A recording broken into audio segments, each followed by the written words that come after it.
yung data? 34 divided by 3. 11 days na mga Oh. So it's a February 1. got no since February.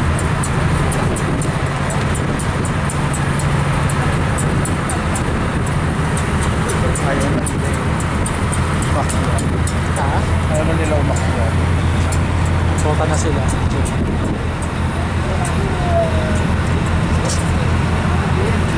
Ganun ako eh kapag may nababasa akong posts tapos kapag alam ko na ano yung tumali sa isip ko. Kaya Oo, masakit na palagay. wala talaga dapat. Ganun ako eh. Okay lang yan. Nakaka-relate naman na din ako. Kasi, ewan ko yung kahit hindi ko dapat isipin. Patulad nun, alam ko na may possibility i-break nila yung fix. Basta lalala. Kapag tinanggal nila yung fix na nilagay ko, mas mawawala lahat ng data ko pa. Kasi hindi ko na-explain sa kanila kung ba't ko nilagay yun.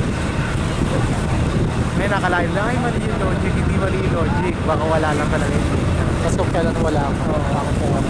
Tingnan nila dun sa ano baka na-suppress yung data. Or wala talaga.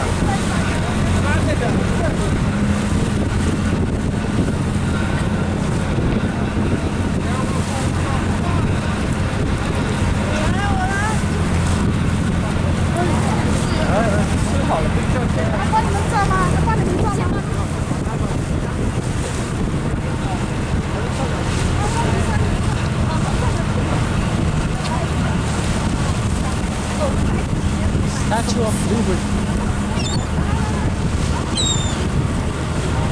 Ito yung lower, ano? Yan yung Manhattan. Lower ba o upper?